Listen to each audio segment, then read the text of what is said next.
Hello there, don't worry, Connor's not been replaced or removed. My name's Jack. I'm just someone else to also now and again say hello and read some stories with you.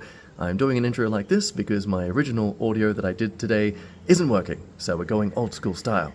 Nonetheless, I hope you have a good time and enjoy some stories. Let's begin. This story has an update that began 7 months ago and was only updated just today. From a throwaway, my 33 female husband, who's 36 male, may have cheated on me with my dead best friend and had an affair baby. I don't even know where to start. This past 6 months have been an absolute cluster mess, and it only seems to be getting worse. My best friend since elementary school, who I'll call Alice, passed away in February from cancer. She had a 2-year-old daughter who went into the custody of her mum after she passed away, who we'll call Alexis. Last month, Alexis showed up on our doorstep unannounced, telling my husband he needs to take responsibility for his child and either take custody or start finally paying child support. Now, to answer the inevitable, Alice was a traveling nurse and made a lot of money, which is the only reason I can think of or why she didn't go for child support. My husband's story is... I don't even know. He said that Alice's daughter is probably his, but that it isn't what I think. Almost 3 years ago, we threw a large housewarming party as we just moved into our dream home, after I finally finished residency and was set to make real money for once. Alice was in town and set to be at the party, but I was called into work before she got there. I didn't get back till after 3 a.m., party was winding down, my husband was passed out upstairs, and Alice had already left the party. Which, at the time, I did find strange, as we hadn't seen each other in months. Now, my husband claims he woke up in the middle of the night to Alice on top of him, but he passed out again before he could say anything. He showed me some texts he sent his friends the next day, asking for his advice about him thinking somebody raped him. But if he cheated, he could have had that conversation as evidence, especially since he never said Alice specifically. But ever since the party, he has been very distant with Alice, and after she had her daughter, he would even find excuses not to be around the house when she would visit at all.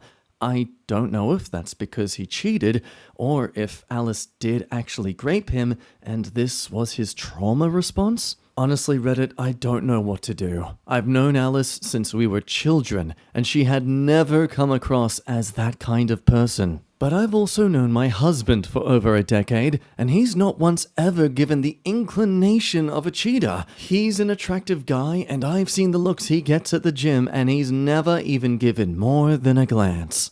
What the hell should I do? How do I figure out what the truth is here when Alice isn't even around to defend herself? She never even implied she liked my husband, let alone want to sleep with him. I told my husband he needs to get a DNA test before anything is decided on the child's part, but in the meantime, he needs to move out while I think about what I'm going to do here. It's a horrible dilemma that I hope no one ever has to go through, because the husband does sound sincere, but of course, anyone who's trying to avoid being caught cheating would resort to crying and desperately showing evidence. And that's where some people in the comments sleuth around with the story to try and figure out just the shady things the husband was doing. One questions, he went to bed while there were people in the house or a party going on? And yeah, that's kind of strange. Why would you go to bed if not to hook up with someone at the party? And, well, Opie themselves comes into the defense. I know it seems odd, but everyone at the party were friends or family, the types of people we'd trust to house sit if need be,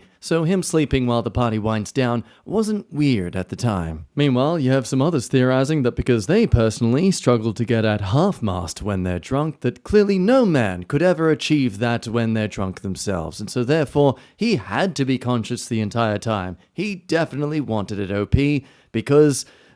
Yep, logic. Obviously, this person isn't aware of the fact that if you shoved a rotten apple core in someone's mouth, they're gonna salivate. That doesn't mean that they like rotten apple cores. That's just their body reacting to stimulus. You're putting something in their mouth is gonna salivate so it can, lubricate itself to swallow better. In this day and age where consent is so much more openly talked about, I'm kinda surprised people still seem to not comprehend this.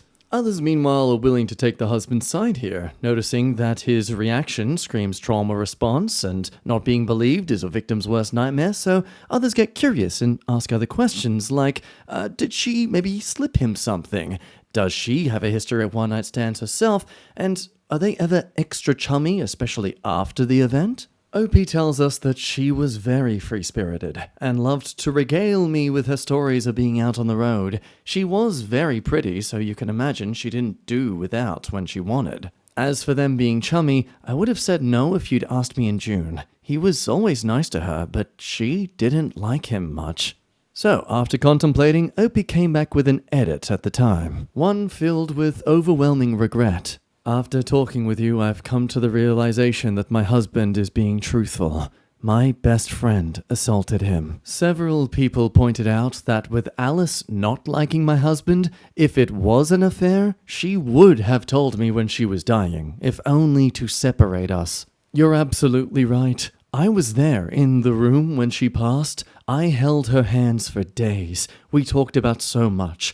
If it was just an affair, she would have told me. But if she assaulted my husband, she wouldn't have said a word. That's the type of thing horrible people take to the grave. I've also come to the realization that I made a terrible mistake asking my husband to leave for a few days while I gather my thoughts. Not to make excuses, but losing my best friend to cancer, a long cancer fight at that, was brutal. To say that I was devastated wouldn't do it justice. That it happened only 6 months ago, I'm still feeling it every day. So to have this thrown on me, it's like I'm losing her all over again. Either she betrayed me and slept with my husband, or she betrayed me and raped my husband. Not only have I lost her, but now I've lost the good memories, an entire lifetime's worth. It was impossible for me to look at him and not also see her and be struck with the horror and realization of that loss all over again. I felt I needed to be able to break down, grieve, and think without the fresh wave of loss I got every time I saw him. It was wrong of me to ask him to leave, you're right though, and as of a few minutes ago, I've righted this wrong. I called my husband, I apologized. I told him I believe him, and begged him to come home. He'll be here in half an hour at most, and I'm going to support my husband the way I know he would have supported me. I have no idea what we're going to do as far as the potential daughter is concerned, but I can assure you we'll deal with it together. It's going to take a lot of time, and probably a lot of therapy to grieve this new loss. I feel numb now, as though I'll never cry again. My best friend did the worst to my husband, which means she was no friend of mine. She flaunted it, coming to my house, sitting with me, and gabbing. She brought her child here, trying to rub it in his face, right in front of me. She tortured the man I love, and I was an unknowing party to it. I feel sick to my stomach over how many times she came over just to hold it over him.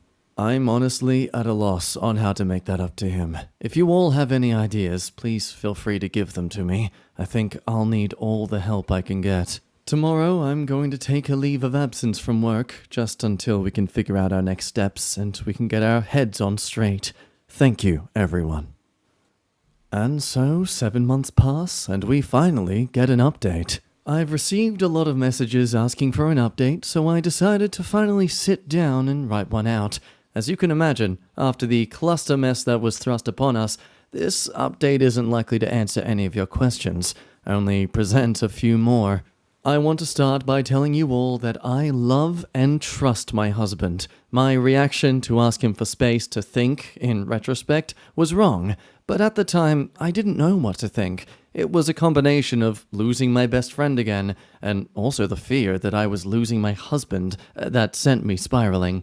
Now, for the update. As mentioned in the original post, I did take a leave of absence from work and we spent a long time just being together, talking, reaffirming our love for one another, and figuring out what to do next. We of course spoke with a lawyer, and my husband was very adamant about not having anything to do with the child, but was willing to offer financial support as needed. So, we agreed to do a DNA test immediately to prove paternity, and then go from there. Didn't know you could buy tests on Amazon, but with only a few weeks processing, it was the easiest path forward since Alexis lives hours away. To everyone's surprise, Alice's daughter is not my husband's. We ended up testing twice, both very, very definitive. The first test we performed ourselves, as mentioned, and another after Alexis refused to believe the first test and took my husband to court for child support. For a single second, this whole thing made me second guess if my husband was assaulted, that this could have been her way of forcing my husband to admit to an affair, but after talking with Alexis, I don't think that was the plan. See, Alexis says that Alice told her my husband was the father under strict confidence, demanding that she never, ever tell me or my husband. We were only ever to be told if Alexis died before Alice was old enough to take care of herself, or that she wouldn't end up in foster care. So the only reason Alexis came to us then, instead of keeping that secret, is because Alice's life insurance wasn't being released yet, and she was out of options. She also felt I should know my husband and her daughter had had an affair. This all reaffirms in my mind that Alice did assault my husband, with the expectation of getting pregnant with his child. She obviously had other partners at the time, since one of them fathered her daughter, but no one knows who. It's clear to me that Alice believed it was my husband. I did suggest Alexis upload a sample to Ancestry, see if any matches pop up, but as Alice traveled all over for work, I don't know that anything will ever come of that. In truth, I washed my hands of the situation. Alice did enough damage, and I don't particularly plan to be around for any more. My husband and I have gone through a lot of counseling, and will likely continue for a while. This whole situation damaged us both, my husband more, obviously, and I don't think we'll fully heal for a very long while. Now, to answer a few questions, no, sadly, there isn't a hidden diary or text to explain what the hell was going on. My husband and I are not getting divorced. He understands why I reacted the way I did, and has been strong when I was weak before. I've spent the past 7 months being strong while he was weak, so we're considering the whole thing even. We are still madly in love, and plan to be together for a long time still. More on this. No, we will not be adopting Alice's child. If she had been my husband's, we would not have been adopting the child. Ultimately, I thank Reddit for setting me straight. There was a massive outpouring of support and corrective advice. To say I got a slap in the face would have been a descriptive but apt way to put it. I needed it then, and I thank you for it. To say that you may have saved my marriage is an understatement. I do, however, have some good news. During my leave of absence, while my husband and I rediscovered what makes us love each other the most, I got pregnant. We're expecting our first baby, a girl, in a little over 3 months, and my husband and I are ecstatic. And no, we will not be naming her after my dead ex-best friend. And there we have it, a marriage saved, for once, by Reddit. Of all places. If you listen carefully, you can hear the sound of marriage counselors everywhere freaking out over the fact they're about to lose business. But now, comments weren't satisfied. There were still theories going around, like this one wondering if maybe she was jealous of OP's life and wanted to know what it felt like to be OP. To have that singular, stable, loving man instead of, consistent, random hookups all over the place that she can't commit to. She's pretty after all. She could get anyone, apparently. But she couldn't get OP's husband, could she? Not unless he was drunk and vulnerable. But they also wonder that maybe she said this just because she wanted to save face in front of her mum and not have to say that she didn't actually know who the father was. But others question even that, because that couldn't have been all. She could have even bought sperm from a bank. Her allegedly raping OP's husband shows that she has something deeper in just wanting to have the child. Whether it was a secret crush on OP's husband, or hatred, or envy of OP, the answer died with Alice. So, feel free to let me know your wacky theories in the comments down below, and for now, let's move on to the next story. Am I the a-hole for giving my mum a list of chores for letting her live with me? My mother, who's 45, recently moved in with my husband and I, who's 23, and our toddler. We have a lot of space in our home, so we had plenty of room for her since she just got out of a bad relationship.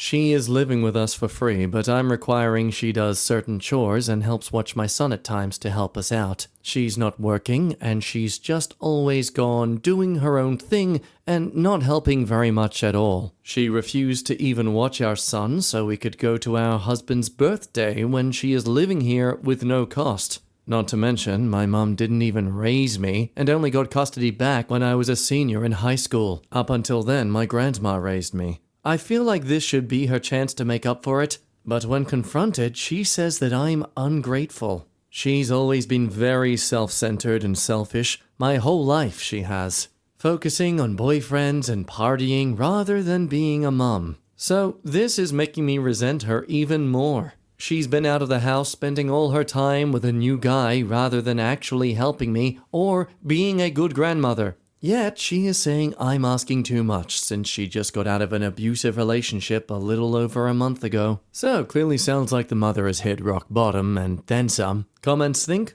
Everyone sucks here. Obviously she should do her part, but are you seriously talking about letting a person who wasn't fit to raise you babysit your toddler? Others agree, saying, her chance to make up for it? I think your attitude is problematic. However, you are entitled to say you can house her in exchange for help and agree what that looks like as opposed to you dictating to her. It's your language. You gave her chores. She's not helping you and being a good grandma. She's focusing on partying rather than being a mom, even though you're a grown woman. It's like she can't have her own life, it seems. You're treating her like a child. Treat her with respect. Your attitude really bothers me. You sound very controlling and self-centered, and your mom now has to center her life around you because you give her shelter. It's bordering on abusive. Your mom does not owe you her life, but she does owe fair exchange, and it is an agreement that you both can live with. It truly comes across that your mom, who is probably otherwise homeless, can live with you, but only if she's your puppet.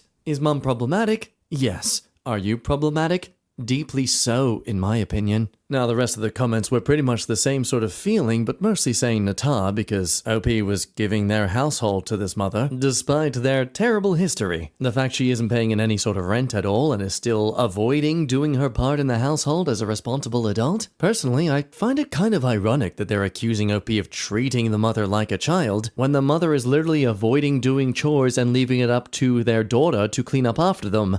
Like a child. Sure, she's an adult, she's allowed to party as much as she wants. But not when you're using it as an escape like she clearly is. What do you think, though? Is Opie's micromanaging possibly inflicted by the bad blood they've had growing up, or do you think that maybe the mother is actually totally in the wrong regardless? Am I the a-hole for wanting to break up with my girlfriend because I was a dare date? Never thought I'd have to use this old account, but I'm really stuck and need some advice before I potentially nuke what has been so far a good 8-month relationship. So, for a quick background, my girlfriend, who's 24 female, and I, 27 male, have been dating for around 8 months now. I first met her at a funeral, of all places. I wasn't close to the deceased. They were a friend's uncle. I was just along to keep him company. In any case, I wasn't particularly sad looking. I was talking with a family friend and smiling, which she noticed and made a pretty morbid joke asking if I put him in the casket. It was so blunt that I just sort of snorted and laughed, and we got to chatting all afternoon, ending up with her number in my phone by the end of it. She was funny, witty, pretty, and a genuinely fun girl to be around. So, of course, I took a chance and asked her out, which she accepted rather eagerly. My ego was through the roof at that. Little did I know. So, I came home a little earlier from work last night. I was covering a shift and the bloke I was covering came in anyway, so they didn't need me for 8 hours.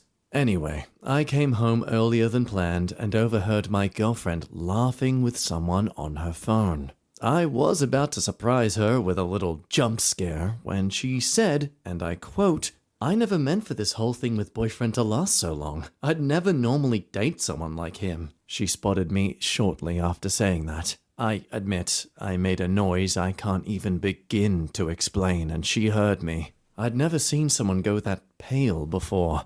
She was all wide, teary eyes and quivering lips. Girlfriend then spent the next hour or so confessing that she never planned to date me, but once her friends found out she'd given me her number, they found a pic of me online and apparently found me so hilariously unattractive that girlfriend just had to fake date me for a week to give me hope.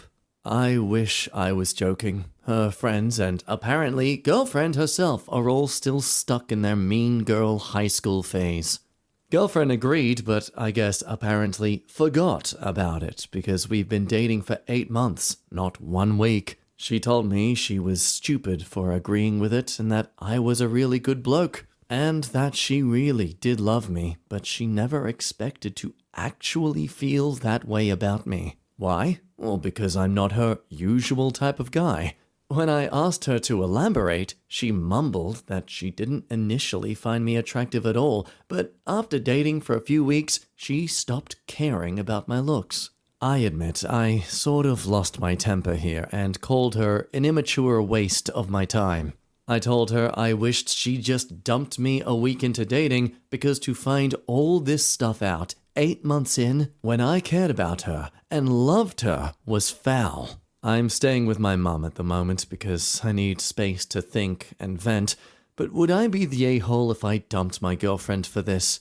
It's a shocking revelation. Comments were curious if she's still friends with those mean girls, and, well, according to OP, apparently they still are good friends. Some come to the defense of girlfriend, though, thinking that it sounds like the conversation was about teasing her for still being with you, though you're completely justified in feeling the way that you do, which can be fair. The entire relationship isn't a lie just because of who she was at the start of the relationship. Godzilla says, not the a-hole. It may have started out on a wrong foot, but think about it. Right now, you say you genuinely love her, right? And she's there, terrified this is going to end, yeah? That stuff's real now. You could throw it away because of hurt feelings, or you two can talk like adults and find a way past it, and continue an otherwise happy relationship where you both are into the other. Don't listen to the mountain of people saying, oh nah fam, she ain't worth it, kick her out, just because they're miserable tools and think you should be single too. You have a good thing going. Maybe get a round or two of couples therapy to talk through it with someone who knows their stuff, and then decide if this is worth keeping, or if you want to let a girl go because your feelings are hurt. Now, interestingly, this one had the most downvotes, as some would respond saying, hey, well, what if a few years down the line she cheats on him as a dare by her friends to see if he is marriage material and can stick it out through thick and thin? A relationship built on lies is worse than no relationship at all. More importantly, I'd argue that if you need couples therapy in an 8-month-long relationship, you're better off just ending the relationship. Don't get me wrong, I think couples therapy should be treated like a mechanic. You don't wait until your check engine light is on to take it for a service. You gotta be proactive, like me, and get the service done 4 months after it was actually due. Now, the OP came back with an edit to let us know that they turned their phone back on to receive a mass of texts and voicemails and missed calls, all stemming from the girlfriend who's absolutely sobbing her heart out and pleading for him to come home so she can explain. Nothing from her friends, mind you, just her. Says it all, really. No idea what to do, but now I feel like rubbish. And that brings us to a few days later, where OP gives us the confrontation that occurred between him and his girlfriend. So, I eventually turned my phone back on after making the original post and was bombarded with voicemails and texts and whatnot. I only listened to a couple, and girlfriend was sobbing her heart out on all of them, more or less begging me to come home and let her explain. To be fair, I didn't really have much choice but to eventually go back home anyway. It's a house share and I pay rent to live there. Plus, my own mom was basically nudging me to get back out to let girlfriend explain herself. So, I went back home the next day and she pretty much tore out of her room and threw herself at me. She was sobbing and trying to talk but kept crying too hard between her words to sound coherent. I know I should have probably been angrier, but I hate seeing her cry. And she wasn't just crying, she was sobbing so hard that she was having trouble breathing at a few points. Eventually, I got her to sit down and asked her to explain exactly why I should stay with a woman who not only got with me as a dare, but also still laughed about it with her vapid friends 8 months on. A lot was said, and to summarize it, so this update doesn't take all night, she more or less said this. Now, fake names for her friends, and I'm likely paraphrasing, but I've spent about 40 minutes trying to remember it exactly. So, this is the gist of it. My girlfriend said, I didn't mean to ask you out on a dare. I wanted to date you before they even knew about you. I gave you my number first, remember? When Stacy and Tina found out I gave you my number, they looked you up on Facebook and found it hilarious that you were even trying with me. So they got this stupid dare thing and told me to do it to give all uglies in the world hope. Me. Wow, real mature. You do remember what you said on the phone to whoever it was, right? That you never meant for us to last this long? You told me I wasn't your type? What's your type, girlfriend? Not me, right? Too ugly for you. Girlfriend says, stop saying that. You're not ugly. You're just not the type of bloke I'd have picked to date long term. But I was wrong, babe. Look at us. We've lasted nearly 9 months. I love you so much. I really do. How can I prove it to you? How? Me. I don't know, girlfriend. I love you too. But all I can think about is you laughing about me behind my back to them. How can I trust you anymore? I wasn't meaningfully laughing at you. I swear I wasn't. I just don't know how to handle Tina in any other way. She's always been like this, and I just go along with it to keep the peace. So you'd rather keep the peace than stand up for me. Is that what you're saying? You're twisting my words, babe. No, I'm not. God, why would I stay with you? Seriously, give me a reason. You laugh behind my back. You dated me on a dare given to you by Tina and Stacy, right? And you're still friends with them? You chose them and their cruelty over us and what we have? My girlfriend says, we've been friends for years though. So at this point, it was just a back and forth of me trying to walk away and her professing her love and defending her friendship with the Wonder Twins while trying to make me sit back down. I don't know, guys. I'm back home. She's constantly trying to have another talk. I'm tired. I don't know what to do. I don't know what to say. Advice would be wonderful because I'm very tempted to just pack it in. Comments from this update at the time say that they'd have too much pride to stay. Be second-guessing everything all the time. How exhausting. Others agree, saying that the whole relationship is built on OP being used for laughs, and she did laugh. Girlfriend can beg all she wants, but she's happily went along with it. And it seems OP's reenactment of this conversation actually turned some people against them. Yata, stuff happens all the time and can lead to great things. Focusing on how you started is not helping. Focus on the now. I've had relationships last a long time when I went into them thinking it was going to be short term. And people I thought I was going to be with forever flame out in a few months. Either this is the woman you want to stay with or not. This drama is high school stuff. And honestly, by the way this update was made, it seems pretty certain OP was already planning on ending things and might just be making these posts for the sake of getting validation for it. I don't know about you, but that conversation that they had sounds like OP was giving an ultimatum straight away. Though I might be too close to this story. As someone who does have the habit of laughing along with things before actually thinking if I actually find them funny, and the fact the girlfriend did apologize for these things, at least in that aspect of it, I kinda could see how he should forgive her. And that's when we come to the final update just another few days later. I'll be brief with this because, frankly, I'm done with it all. I tried one last time to get any sort of sense from the girlfriend. I sat her down and told her that I'm hurt and beyond disappointed that she didn't have the spine to stand up to her friends. That she'd rather keep the peace over defending the man she repeatedly claims to love. Girlfriend got angry and told me that I was putting her in a position she couldn't possibly win. If she had a go at her friends, she'd lose them, but keep me. If she refused, she'd keep them, but likely lose me. She told me she genuinely didn't know what the hell to do. I said that as long as she's enabling Tina and Stacy's terrible personalities, she'll never stop being their doormat. She just went quiet at that point, said it was only Tina, and then just kinda shrugged. So I told her that the fact she was even struggling to make a choice between them and defending our relationship was enough of an answer for me. I told her that while I'm not the most attractive bloke, her and her friends were far uglier than I could ever be, and I deserved better. So I broke up with her. It was messy. She got physical. Not violent, just grabbing onto me really tight and trying to kiss me while offering sex. She was still full-on ugly crying, too. I mean, it was crazy. I've seen her cry and get mad, but I've never seen her like that before. It genuinely disturbed me. So I'm left and I'm back at my mum's for a bit. Now, I know I'm not a kid anymore. I'm 27. But my mum and I have always had a really good relationship, so I told her everything. She listened and didn't interrupt until I was finished. And then she pretty much said what a lot of you told me. She told me I'm handsome.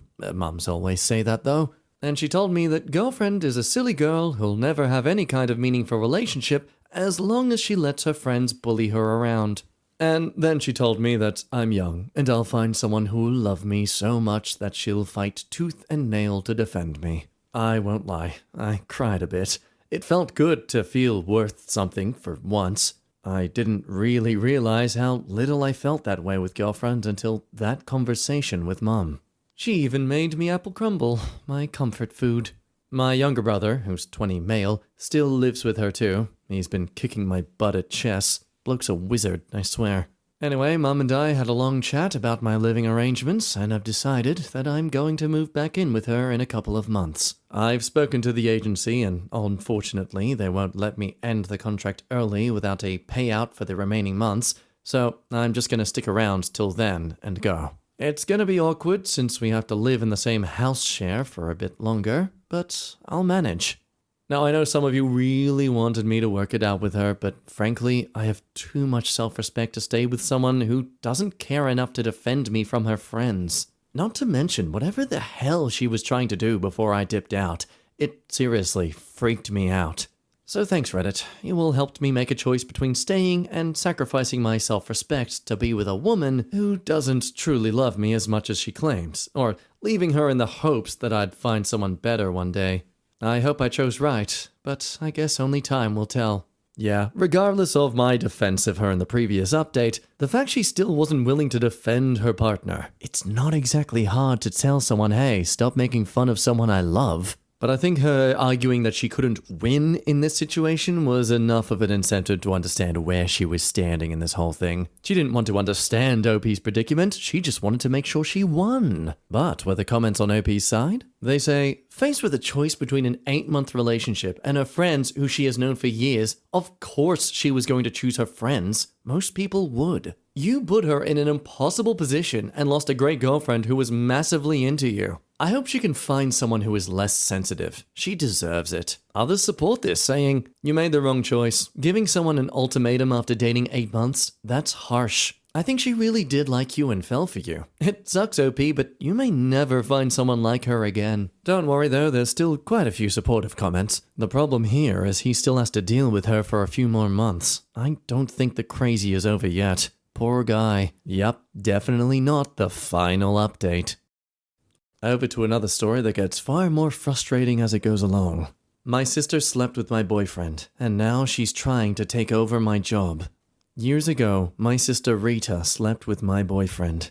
Unfortunately for me, I didn't find out until after I was pregnant. I decided to keep my baby, but I never confronted her about what exactly happened. We both just came to an understanding that I knew. Me and my boyfriend fought about it relentlessly without an audience to watch us. The night I gave birth, she went home with him. I knew it, but I didn't ask for details. I didn't want to know what they did. Instead, I went no contact with my sister for good reason. For 3 years, and I focused on raising my 3 beautiful daughters. Fast forward, my boyfriend and I got married. It wasn't perfect. Yes, I'll soon learn to regret it. And yes, Rita was invited. I thought we were past everything. I never held a grudge against her. Truly, I just let myself walk away. Years later, me and my husband divorced, and for reasons I can't even explain now, but nothing to do with Rita.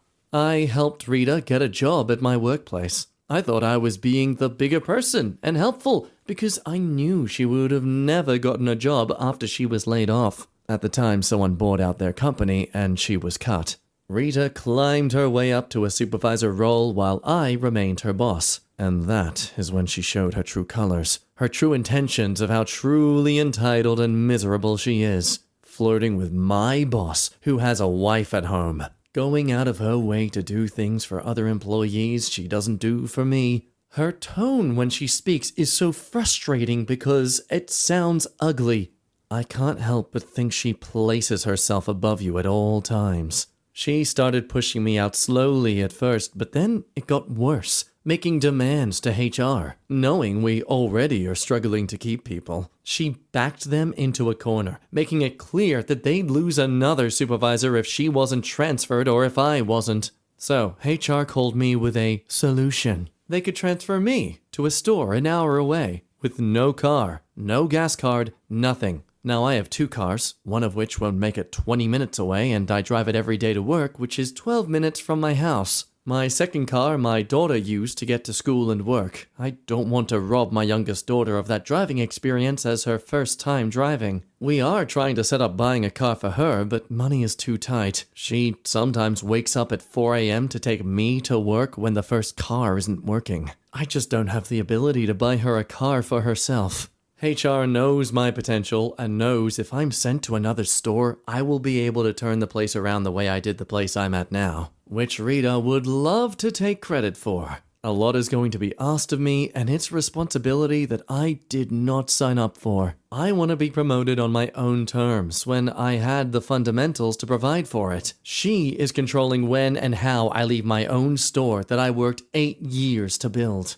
So now, Rita is running around bad-mouthing me to employees, making herself out to be the victim. And let's be real, this woman has always been selfish. She lives alone, keeps a fat, uninsured boxer in her tiny apartment, and the poor thing barely sees the light of day except to use the bathroom. An employee, I also consider my friend, told me Rita told her about sleeping with my boyfriend at the time. I told this friend years prior, so she already knew. And that Rita was almost bragging about it. My friend asked, "Did you ever even apologize?" And Rita said, "It's been too long, I think it's too late now," but not remorseful. I don't know why I ever let her back into my life. I should have let her in the past where she belonged. How could your own sister do anything like this? To add context, me and Rita are 2 of 6 kids, 4 boys and 2 girls. She is my only sister. I have 3 kids, all of which have different fathers. She has none. I am currently married to a man of 5 years now who I was dating for 3. All of this occurred in 2005 to 2007. I got my sister the job 6 years ago. I have worked there for about 8 years or so years now. She was jobless for about a year and a half before I offered it to her. So the affair happened about 10 years ago, and OP gave that olive branch 4 years after. But what got most of the comments' attention was the 3 children from 3 different fathers, sprouting some theories that OP might not be as much of a clean-cut person as they're trying to imply, and so OP comes back deciding to silence the theories.